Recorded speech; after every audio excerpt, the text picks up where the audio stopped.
के इस सभा में मंच पर मौजूद डॉक्टर पीके Singh ji, commissioner agriculture, doctor D के Yadav ji, DDG science seat, और डॉक्टर एके सिंह जी, डायरेक्टर IRI, और मंच पर मौजूद अन्य प्रतिष्ठित साइंटिस्ट और सभा में मौजूद सभी किसान भाइयों, मेरा प्रीतम सिंह की तरफ से आपको सादर नमस्कार, प्रणाम, सत श्री अकाल। मेरा गांव पुराना खुर्द, जिला पानीपत में पड़ता है और मेरा तो पिछले जन्मों का अच्छा कर्म होगा कि मेरा संबंध IRI से बना। तो जैसा सभी लोग जानते हैं कि कुछ लोगों का कहना है कि बासमती या धान पंजाब हरियाणा की खेती नहीं है, लेकिन ये भी सभी हम जानते हैं कि इतनी और कोई फसल टिकाऊ नहीं मिली हमें धान जितनी, जो सुनिश्चित कर सके। इसमें कि पानी ज्यादा लगता है तो हमारी मजबूरी है कि हम धान को छोड़ नहीं सकते। तो उसके लिए कुछ उपाय किए जा सकते हैं कि हम पानी की कुछ सेविंग कर लें और हमारी खेती भी कंटिन्यू रहे। तो जैसे जैसे समय के साथ तब्दीलियां आई तो साइंटिस्टों ने भी इसके कई समाधान दिए, जिसमें सिस्टम आया DSR का। तो DSR मैं 2009 से कर रहा हूँ, 40-50 एकड़ में मैंने किया। तो उसमें कुछ मजबूरियां आई जिसकी वजह से हमें वो कम करना पड़ा, हमें पीछे हटना पड़ा। तो क्यों ये मजबूरी है कि पानी बचाना, अगर पानी है तो खेती है। अगर हम पानी आज सेविंग नहीं करेंगे तो आने वाली पीढ़ियां हमें इसके लिए मुआवजा शायद नहीं करेंगी। तो जो ये अभी आज चर्चा चल रही है 1985 और 1979, तो जिस चीज से हमें मजबूरी थी, जिस समस्या के कारण हम पीछे हटे थे, मेरे को लगता है कि ये उन समस्याओं का काफी हद तक समाधान कर रही है। एक तो DSR में एक हफ्ता समय वैसे ही कम हो जाता है, दूसरी रोपाई विधि से तो एक हफ्ते का पानी तो वो सेविंग होता है। दूसरा, अगर 1985 की बात करें तो 1509 से इसका टाइम 5-6 दिन वैसे ही कम है। अगर रोपाई से लगाएंगे या DSR करेंगे तो इसका अगर 1509 की DSR करते हैं और इसकी DSR करते हैं तो ये 5-6 दिन से कम लेगी। मेरे खेत में बीज की बुआई से लेकर के कटाई तक का जो समय इसने 6 से 7 दिन लिया, 106-7 दिन का समय लिया इसने कुल, मेरे हिसाब से कि आज तक की सबसे कम अवधि की फसल। जहां समस्याओं की बात कर रहा था कि उसमें सबसे बड़ी समस्या आ रही थी कि जो पिछली फसल के धान के बीज गिरे हुए हैं, तो एक तरीका तो यह था कि गेहूं कटाई के बाद खेतों में सिंचाई की जाए और उन बीजों को अंकुरित होने तक का इंतजार किया जाए। लेकिन जहां हम पानी की सेविंग की बात करते हैं तो मई जून की गर्मी के महीनों में खुला पानी छोड़ना भी मैं बहुत अच्छी चीज नहीं समझता।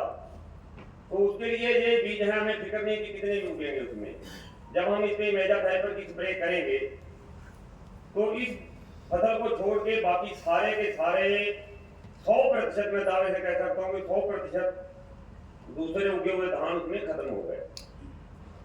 दूसरी बात थी कि उससे अगर नॉमिनी गोल्ड या कुछ और दवाई भी डालते हैं तो धान पे उसका साइड इफेक्ट कुछ आता था। इसका इसकी जो स्ट्रेंथ है, पौधे की वैरायटी की जो स्ट्रेंथ है, ये काफी हद तक स्ट्रेस को झेल जाता है। तो बाकी बीज भी उसमें तकरीबन कंट्रोल हो जाते हैं अगर हम पूरी तरीके से विधि से काम करते हैं। मतलब कहने का है कि बुआई की अगर मैं बुआई की बात करूं तो खेत की जुताई के बाद जैसे DSR करेंगे और लेजर लेवल करेंगे। लेजर करने वाला कितना भी एक्सपर्ट हो, कितनी भी अच्छी क्वालिटी का लेवलर हो, फिर भी वो चारों तरफ बाउंड्री के साथ कुछ जगह ऊंची छोड़ देता है। तो जब हम ऐसे उस पर बुआई करते हैं तो वहां पानी कम पहुंचता है, तो जहां पानी कम पहुंचता है वहां आयरन डेफिशिएंसी, लौह तत्व की कमी आती है। तो बाउंड्री के साथ वो पौधे होते हैं तो किसान को देख के लगता है कि इसमें तो बहुत ज्यादा कुछ हो गया। उसके लिए जैसे जैसे हमने काम किया तो हमें पता चला, तो उसके लिए लेजर करने के बाद खेत की बाउंड्री के साथ एक ग्राउंड कल्टीवेटर का चारों तरफ लगाएं।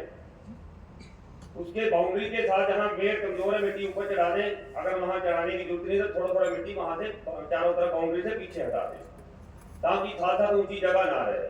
उसके बाद खेत में पाटा लगाएंगे, फिर बीज की बुआई करेंगे। बाकी तकनीक का डॉक्टर साहब ने काफ़ी हद तक समझा दिया है।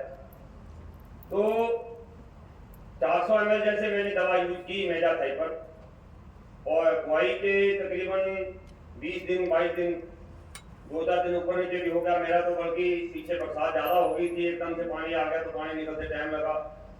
मेरी स्प्रे तो 30 दिन बाद हुई थी। इतने भीड़ हो गए थे खेत में कि मेरे को लग नहीं रहा था कि ये मर जाएंगे, लेकिन डॉक्टर साहब ने देखी और कमिश्नर साहब ने भी देखी थी फसल, कहीं देखने को एक बीज नहीं बचा था, ना वो दूसरी वैरायटी का धान बचा, ना कुछ उसमें बचा। ये टेक्नोलॉजी, पानी को अगर हमें बचाना है, खेती को जिंदा रखना है, तो मैं समझता हूँ कि आज के दिन की एक वरदान है।